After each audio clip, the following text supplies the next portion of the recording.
have a joy about me or an effervescence or something, but it is not, it's genuine. Angie Dickinson, the legendary beauty icon of classic Hollywood, once carried an effervescence that was impossible to fake. She was the woman every actor, singer, and industry titan dreamed of winning. Yet behind that glamorous facade lay a secret buried for nearly half a century. A same-sex romance with a top female movie star, hidden in plain sight amid lavish parties and the glare of film sets. That forbidden affair almost collapsed both of their careers and was shadowed by threats, anonymous phone calls, and a Hollywood unspoken rule that still sends chills today. So who was this mysterious woman? And why did Angie finally break her silence after all these years? Everything will be revealed in today's video. Barbara Stanwyck, 22 years older than Angie, had been a timeless Hollywood legend since the 1930s, celebrated for classics like Stella Dallas and Double Indemnity. But beneath her strong, composed persona lay a private romantic life draped in mystery. After a high-profile marriage to actor Robert Taylor, once dubbed Hollywood's golden couple, she abruptly divorced him in 1951 without explanation. From then on, she lived alone in her mansion at 1055 Alta Vista Drive in Beverly Hills. She never remarried, was never seen publicly with another man, and remained silent about her private affairs. That silence fueled speculation. In 1954, Confidential magazine questioned her private life with a headline calling her Hollywood's stone-faced star and her shadowy love life, labeling her the only Paramount leading lady without a man by her side. Whispered stories of secret relationships with younger women circulated quietly, most frequently mentioning Angie Dickinson.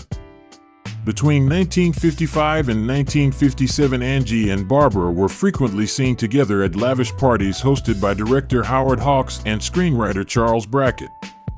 They sat close, slipped away from the crowd, and shared quiet moments in private. At a spring party in 1956 at the Sunset Tower Hotel, an anonymous photographer claimed Barbara gently rested her hand on Angie's shoulder while they spoke in a secluded corner. The photograph was never published, yet the story spread rapidly among Hollywood insiders. In that era, Hollywood was nowhere near ready to face a truth like that. The quiet closeness between Barbara and Angie, coupled with Barbara's famously private lifestyle, became one of Hollywood's most deeply buried secrets. The story was hushed and tucked beneath the glossy veneer of show business, just another hidden chapter behind stellar facades. But no matter how tightly guarded a secret, it always has its reckoning. And that reckoning arrived on one memorable evening in 1956 at a quiet villa perched amid the hills of Beverly Hills. Their eyes met for the first time there, and everything changed forever. This singular encounter perhaps ignited a passionate romance, but what followed was a labyrinth of danger and relentless challenges. There were no official photographs. No public confirmations. No spoken admissions by those involved. Yet if you have been patient enough to follow the scattered clues leaked over the past 70 years, a haunting hidden story begins to emerge. The truth is that once, between Angie Dickinson and Barbara Stanwyck, there blossomed a real love. It all started on the night of May 18, 1956 at a discreet gathering hosted at Barbara Stanwyck's estate in Benedict Canyon. The guest list included only her closest circle, no press, no cameras, just Hollywood's biggest stars and a handful of rising talents. Among them was Angie, still relatively unknown and not yet the dazzling figure she later became. Stanwyck, already a legend by that time, arrived fashionably late. Unlike her usual glamorous self, she wore minimal makeup and entered the villa alone. As she made her way into the backyard, Angie was chatting with a group of young screenwriters. No one expected that a private conversation between the two women, lasting nearly 40 minutes, would change their lives forever. Roberto Delgado, a server working that night, remembered that Barbara and Angie stood slightly apart from the rest. No one overheard their words, but something about their posture felt strangely intimate. Just 1 week later, Angie turned down a major film role, citing health concerns. Behind closed doors, a leaked internal memo from the director's office admitted the real reason. The studio executives wanted her out of the press glare after what happened at the Benedict event. What transpired that night caused Angie to retreat from the spotlight almost immediately as whispers about her connection to Barbara began to surface. In the June 1956 issue of Photoplay, a backstage photo appeared of two women seated close together in a Paramount dressing room. Readers instantly speculated that the figures were Barbara Stanwyck and Angie Dickinson. 1 week later, the image vanished from reprints, with no explanation. The grainy photo was barely a whisper of evidence, but enough to fuel suspicion. Other clues began to surface. In July, Lydia Morgan, editor of Modern Screen, published a veiled article titled "The Secret Woman in a Star's Life," describing a veteran actress nurturing a younger rising star in the Hollywood Hills. In her memoir published years later, Lydia admitted the article was inspired by Barbara Stanwyck and Angie Dickinson, but she never named them, too fearful of legal backlash. Even television could not escape the whispers. Local station KTV reported on a late-night segment rumors of a relationship between an older and a younger female star renting a heavily guarded villa in West Hollywood.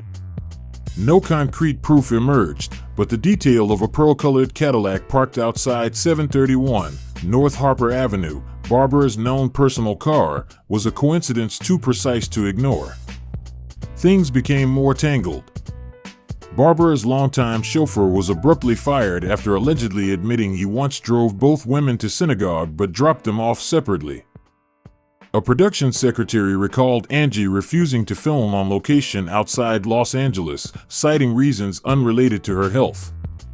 She hinted that despite their efforts to stay hidden, Angie could not escape the industry's lingering gaze. No paparazzi ever captured a definitive proof of their connection.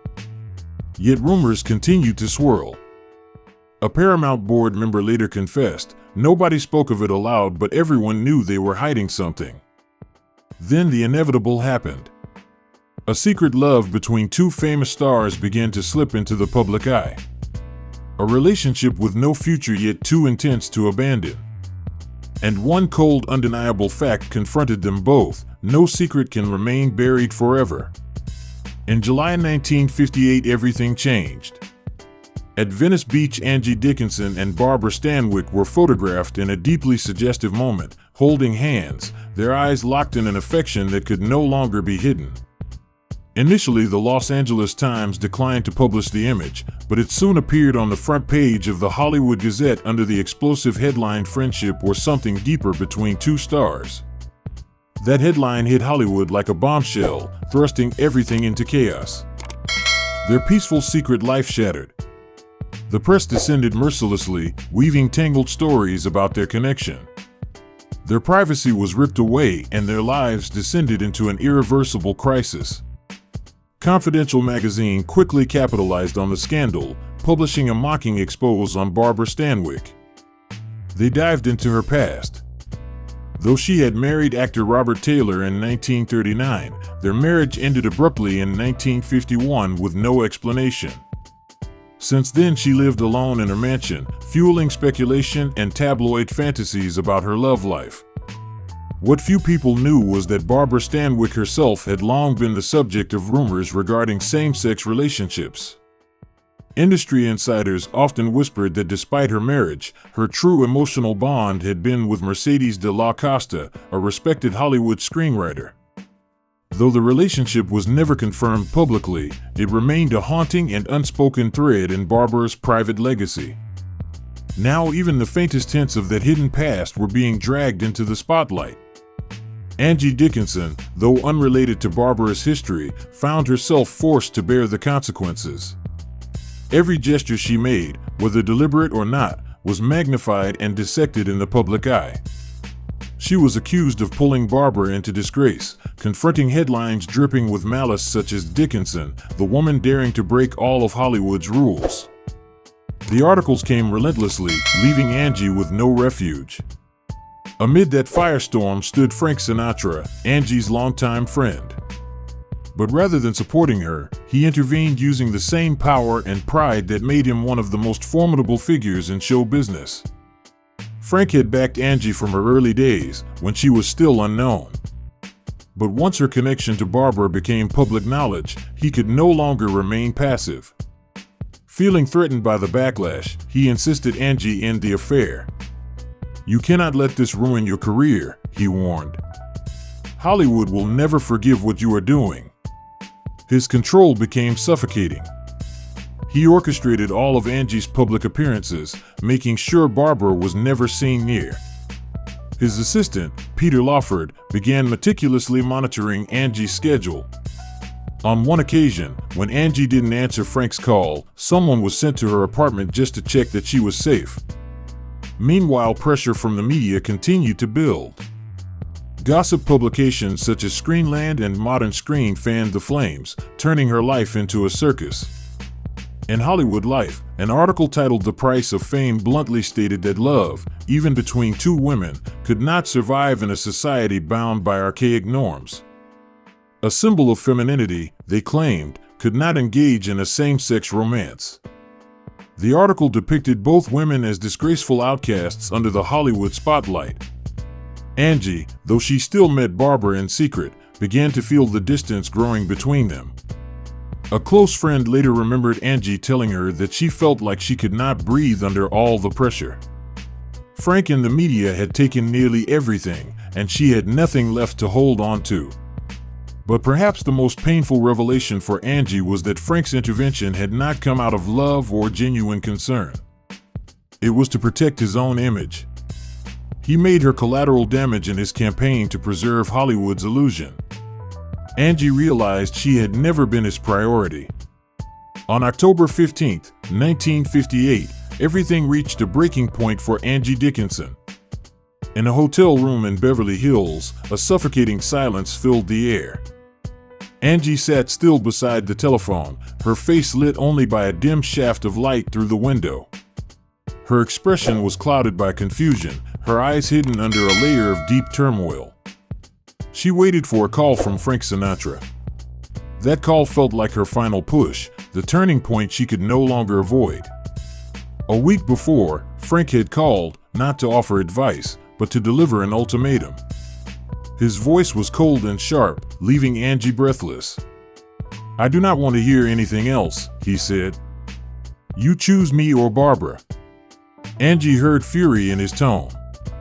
Frank was a man who did not tolerate defiance. Their relationship had never been just romance. It was a power dynamic where Frank held every string. He had supported Angie when she was unknown, but as this scandal spiraled, he could not bear her rebellion. Angie's relationship with Barbara had crossed into dangerous territory. It threatened a career that Frank had long nurtured. Angie found herself standing between love and survival. That night she made a choice that would haunt her forever. She ended things with Barbara to protect herself in Hollywood's ruthless world. The next morning, as dawn broke, Angie arrived at Barbara's villa. She felt as though entering a trap. For weeks she had avoided Barbara's calls, but now she could no longer run. She entered the grand room. Everything felt the same, yet hollow. No Barbara waiting with her favorite book. No scent of the oil diffuser. Only a painful quiet. On the table lay a brief, cold note. "I'm sorry. I can't continue. I cannot live under this scrutiny.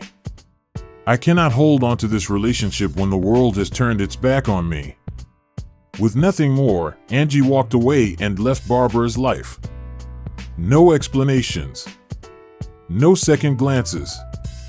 The decision was devastating for both of them. Immediately, Angie drove to the Sands Hotel in Las Vegas where Frank was preparing for a major performance. In front of press and guests they appeared, smiling, composed, just like before. But there was no joy in Angie's eyes. She felt like a puppet, no longer her own person. Her relationship with Frank was not love. It was a compromise, and she knew she had lost the one thing real. The press pressed on. The next day, the New York Daily News ran a devastating headline: "Old Flame, New Flame, Angie Dickinson's Brutal Choice." The article did more than report the breakup. It exposed the betrayal inflicted on the woman she once loved most. It questioned whether Angie truly loved Frank or was simply fleeing from herself. Other papers followed, each more judgmental than the last. Hollywood Reporter wrote, "A love betrayed not just by society, but by the one person it once trusted." The criticism became unbearable. Barbara, known for her strength and resilience, shattered after Angie cut ties. A close friend later said Barbara told them, "I chose to live in hiding not because I was afraid, but because I could not bear loving someone the world refused to accept." She lost more than love, she lost faith in herself. In the weeks that followed, Barbara withdrew entirely. No public appearances. No interviews. It was as though everything had truly ended. Angie, although she stayed with Frank, felt empty inside. They continued attending glamorous events, but inside she was hollow. Every step beside Frank felt like walking as a ghost under someone else's will. The world still saw her as a shining star, but Angie felt she had lost herself. She was no longer independent or creative. She was a puppet controlled by Frank. Once her closest friend, now the man who stole her freedom. Their love's end was not just romance shattered, it was a psychological fracture. Angie had chosen to protect her image, but at a terrible cost, betraying a love that was real. And saving her career, she lost the one thing that mattered most. Hollywood, for all its glitz and glamour, is a place where authenticity has no space and real love often has no place to survive. The story of Angie Dickinson and Barbara Stanwyck remains a decades-long secret. A deep and passionate love caught in the crossfire of a glittering yet unforgiving Hollywood. Angie, with all her beauty and power, could not escape societal expectations. In the end, she was forced to trade love for survival. This tale is more than a hidden romance. It is a mirror held up to an industry built on untold truths where some emotions must live only in the shadows. But what do you think about Angie's decision after everything she endured? Did she deserve the pain and sacrifice? Or did Hollywood steal something far more valuable from her? Share your thoughts in the comments below. And don't forget to like, subscribe, and turn on the notification bell so you won't miss the next Untold Stories Behind the Spotlight.